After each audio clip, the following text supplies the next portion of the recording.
Martin Scorsese and the Rise and Fall of Superheroes. Greetings and salutations, my name is Gordon Preston. I'm the author of Zendragon, Book 1 of the Dragon Soul Cycle. This analysis will examine the strengths and weaknesses of blockbuster hero stories, from Star Wars to Lord of the Rings, Marvel and DC heroes, and others, and ask the question of whether the genre is living on borrowed time. It's just a rambling analysis I'm writing to alleviate my boredom. Hopefully someone other than me finds it to be mildly diverting. So let's dive in, shall we? Martin Scorsese says superhero movies are like amusement park rides, they're bright and visually dazzling, but they lack a compelling emotional and psychological journey. Is he right? Are they merely inane escapism, a childish refusal to accept life on its own terms? Is watching one like living in a fairy tale land, and hiding from harsh realities? Don't the best stories confront the ugly realities of life in an uncompromising way? Can they provide meaning and help us deal with the problems of life, or are they merely art imitating art, shallow, self-indulgent farces depicting inane caricatures? What I think Scorsese really means, are black and white morality plays valuable, or is it moral ambiguity and verisimilitude that makes a story compelling? Can a superhero story have the best of both worlds, or is the entire genre merely a house of cards that is now collapsing in a heap? The Dark Knight certainly has moral complexity and harsh realities, as embodied by the tragic fall of the hero Harvey Dent. It's dark and uncompromising, and Harvey Dent certainly has an interesting psychological and emotional journey, where he becomes frustrated by fighting with gloves on, and tries fighting his enemies on their own terms. He becomes so frustrated by the checks and balances of the legal system he threatens the life of a helpless captive in order to catch the Joker, and bypasses due process, thereby imperiling all his legal conquests. He's also outraged by the endemic corruption that plagues law enforcement, and he condemns Detective Gordon for doing his deal with the devil. This all comes to a crux when the Joker horribly mutilates him, and murders his beloved Rachel, for doing the right thing, and rescuing the Batman. He paid a terrible price for his integrity. Dent's mind completely implodes under the pressure of the horrible trauma he endured, and while confronting the Joker he has an epiphany, and takes it upon himself to punish the people he sees as being responsible for his pain, the criminals and the corrupt cops who colluded with them. He hates the unfairness of being punished for being decent, so instead of simply killing his victimizers, he opts instead to let chaos itself be the arbiter of their fate, so he can remain impartial. He sees that as true justice, because it favors no one. His hubris reaches its apex when he blames his former friend Gordon for Rachel's death, because he warned Gordon those cops were corrupt, and therefore Gordon was ultimately responsible for their crimes. Batman also has an interesting journey, although he always makes the morally right choice, which cinema verite types like Scorsese would see as shallow because it's trite.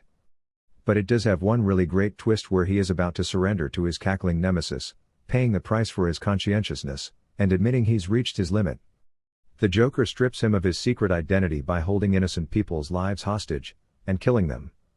The mounting casualties force Bruce to decide if he will sacrifice them to defeat the Joker, but once Gordon dies he gives up, and he surrenders to the Joker. It is only the courageous intervention of Harvey Dent, when he claims he is actually Batman, that saves him from catastrophic defeat. Then Bruce is forced to make another impossible choice, whether to save Rachel or save Dent, and he chooses to save Rachel, only to be tricked by the Joker, and save the wrong person. Once again the Joker punished him for doing the right thing, there was a price for his devotion to Rachel. Batman has another interesting moral dilemma when Coleman Reese is about to reveal his identity on live TV, and Bruce could have let him die, but he saves him. He's realized he'd rather give up being the Batman than compromise his morals again. He also faces the dilemma of killing the Joker, and he chooses not to, despite the suffering he's caused. He has learned through his ordeals that he can't be responsible for more death, not even a mad dog like the Joker. He has a tiny bit of compassion for him because he's mentally ill. The solution to his final dilemma is clever, where he takes the blame for Dent's murders in order to preserve Dent's court convictions. He knows this could cost him dearly, but he's willing to face the risk for the sake of preserving Dent's legacy and the greater good of Gotham.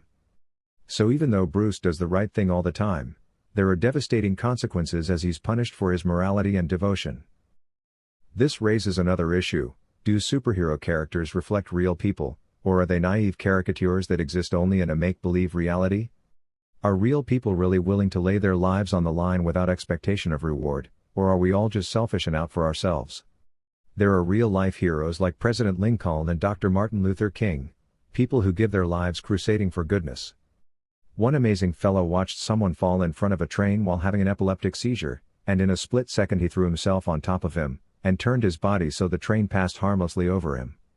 So there are indeed extraordinary individuals capable of great heroism. The world hasn't completely gone to hell in a handbasket.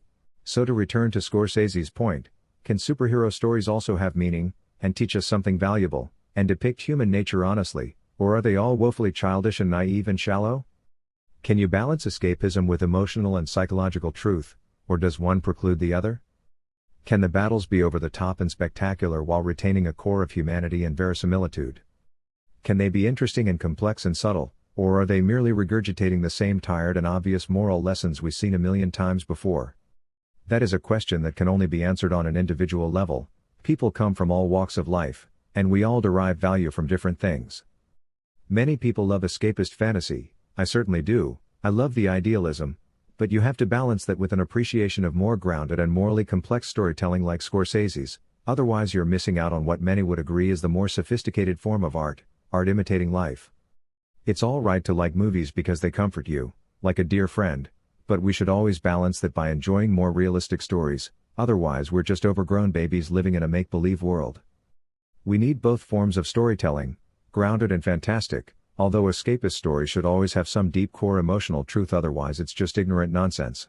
That raises the issue of whether superhero stories are just a fad that's outstayed its welcome, like many believe.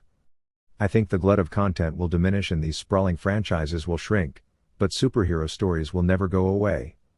We need to uphold and affirm moral values, even if they're obvious and trite.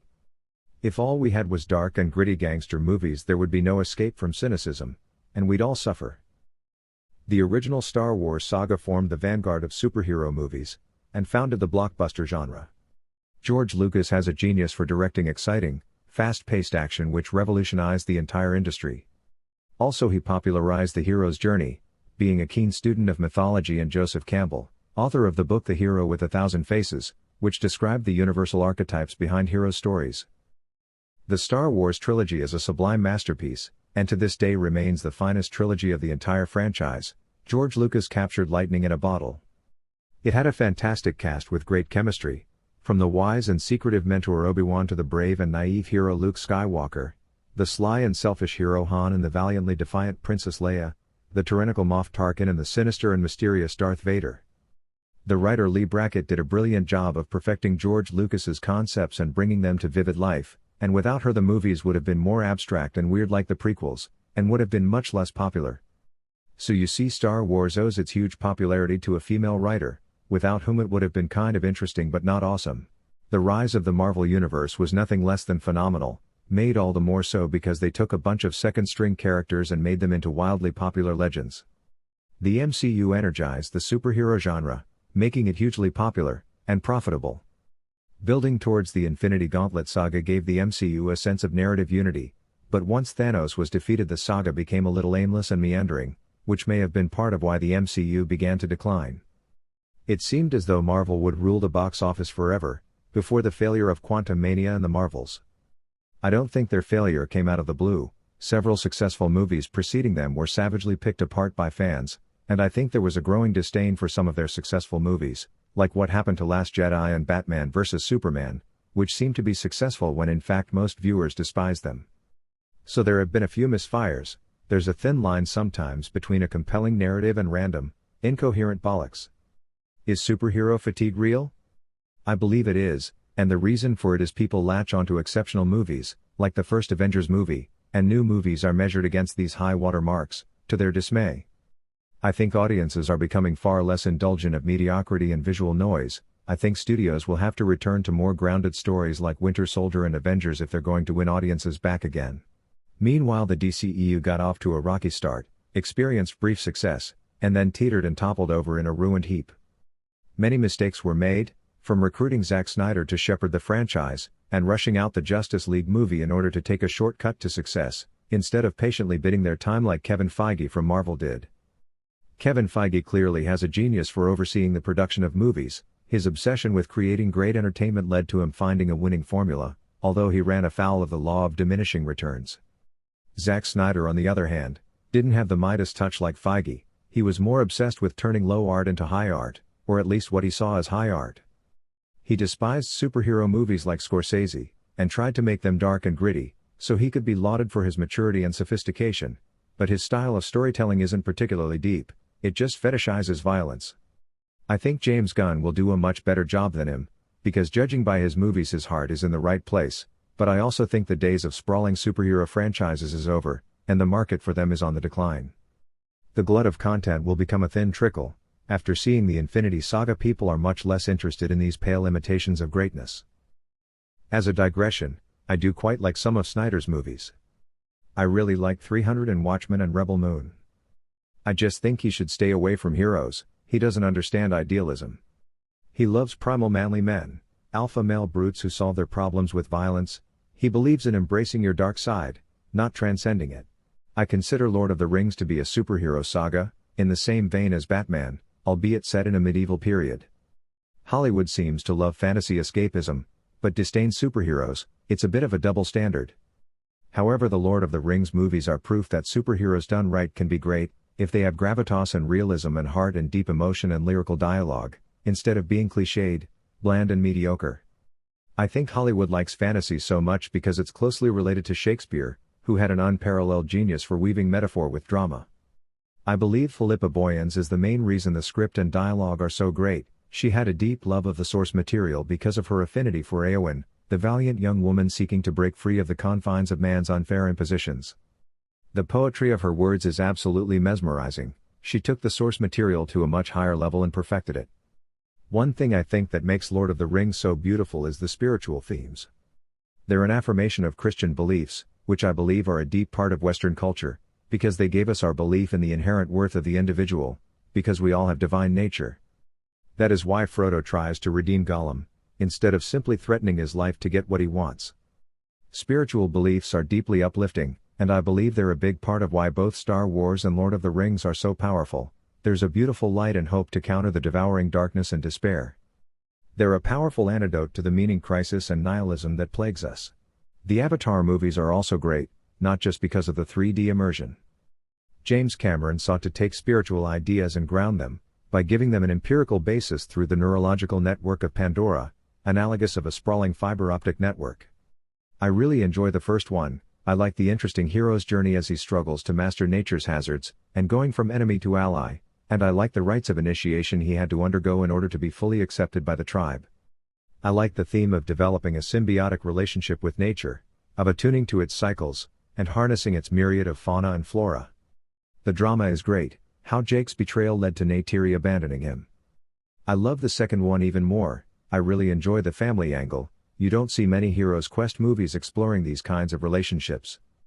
Cameron's profound love of nature can be seen in his cautionary tale warning against the rapacious evils of self-inflicted ecocide. The theme of harmonizing with nature and reveling in its wonder, instead of merely exploiting it for profit. I like the conflict with Quaritch as well, who becomes more than a one-dimensional villain when he sacrifices victory to protect his son from the vengeful fury of Neytiri. I also love how it's protecting his family that is Jake's primary source of conflict, and the moral dilemmas he must confront because of this. Through arduous struggle and sacrifice he protects his family, and I love the reversal where he's now the one in danger, and it's his children that then come to his rescue. The film has fantastic gravitas and tragedy when his beloved son Notaro is killed, and I believe this simple trope is a big part of why Avatar is so powerful, because death of a loved one and how it affects us is a powerful emotional theme. I think that's why many people are becoming bored of superhero movies, because they feel lightweight and inconsequential. They're more concerned with perpetuating their franchises than hitting hard emotionally.